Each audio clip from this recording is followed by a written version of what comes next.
што од приказни, а го има и како момент во книгата, кога си се качуваш по Еверест и си прескокнуваш мртви тела.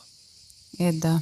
Кажи ми, како во тој момент, каков ти е ставот во моментот кога го гледаш тоа, а каков ти е сега ставот навраќајки се во минатото и претпоставувам дека е неизбежно кога размислуваш или кога си соочена со тоа, дали во моментот, дали од после, секако те води кон тој, чекај, јас тука играм многу блиско до смртта. И како се справуваш ти со тоа, како и каква углога игра за секој спорт, за се што се прави, имаме некои пропишани правила на игра.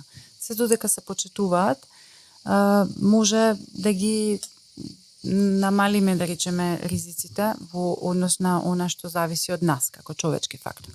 Кога одиме на високи планини, нормално дека има и многу ризици кои што не зависат од нас. Лошо време, лавина, ветришта и така натам. Но затоа пак, значи, има огромни служби и многу илјадници долари се даваат на метеоролози, на од цел свет кои што даваат прогнозата и се знае, ако времето не е добро, нема одење. Како и да е, секогаш постои простор за некои непланирани ризици или непредвидени ризици. Сега, значи, тој страф од смрт е многу природна и примитивна емоција, кај секако присутана. Кај мене па би рекла и можеби не толку изразен. Јас повеќе веројатно си го оттргам својот страф ако се грижам за другите. Јас повеќе се плашам за другите, некогаш него што се плашам за мене. Сакам да се грижам. Мислиш дека не е изразен или е тука само на многу убав здрав начин кој се очуваш, го контролираш? Јас сум свесна за тоа, но и свесна сум да кажам дека во моментот не постои простор за тој страф. Сега, да речеме конкретно за ситуацијата за Еверест, значи ние одевме многу порано од другите групи. Кога ќе стигнеме до јужното седло, што е на 8000 метри, до врвот остануваат уште 900 метри. Вистински. Да, вистински, уште 900 метри. Може сати одење, мада ние бевме брзи, да. Сега тие 900 метри се 99% од експедицијава. Дали ќе се качиш или нема да се качиш? Ти си одел 50 дена и што ќе кажам, после стигнав до јужно седло. Шо ако? Значи си се качил или не си се качил на врвот? Да. И затоа и многу ретко се случува точно таму да се откаже некој. Нас не се случи. На јужно седло некој да се откаже, ретко се случува. Значи стварно си има мака човекот. Кога ќе стигнеш до јужно седло, веројатно дека ќе одиш и нагоре. Обично кризите ги оставаме подоле. Со кризите се соочуваме во подолните делови од планината, како што и јас си направив. А и теренот е полесен на тие 9 значи, горе секое метро нагоре веќе е друга планета. Поризично, пострмно, позамрзнато, постудено. И ако групиве тргнуваат помеѓу 10 и 12 на полноќ, за да стигнат околу 6, например, на врвот или зависи некои групи одат и по 10 сати. Ние, за да ги избегнеме сите тие групи, тргнавме во 8:30 вечерта. Значи, вечера, време за вечера, ние тргнуваме кон врвот. По темници. Има предности и недостатоци, секако. Темно е, мене ми откажа и челната ламба, ама тоа не ми правеше никаква разлика. Тоа јас секогаш гледам да се ориентирам по месечината, да ги користам природните светлини, да ги научам очите и без светло. Така да тоа се ми беше окей.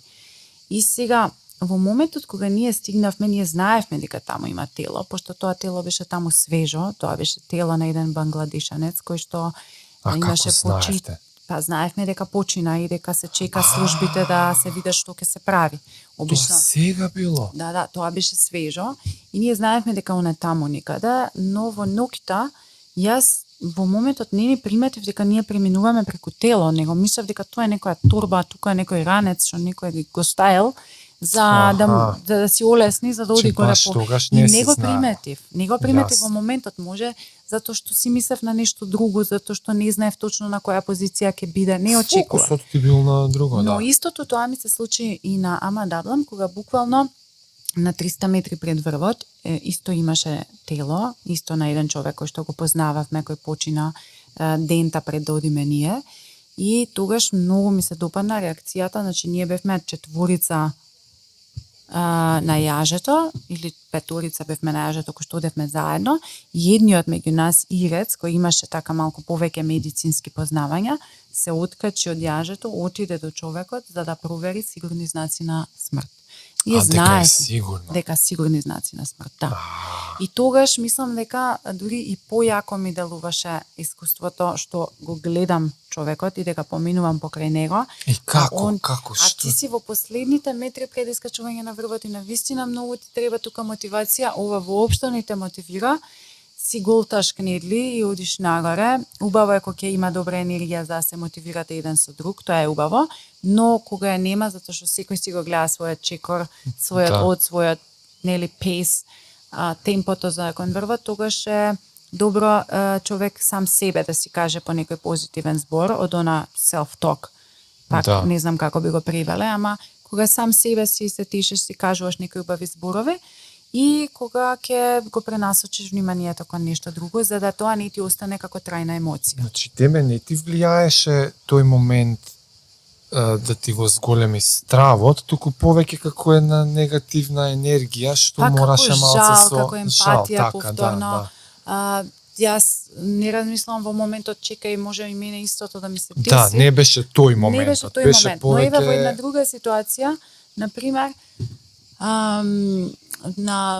кога си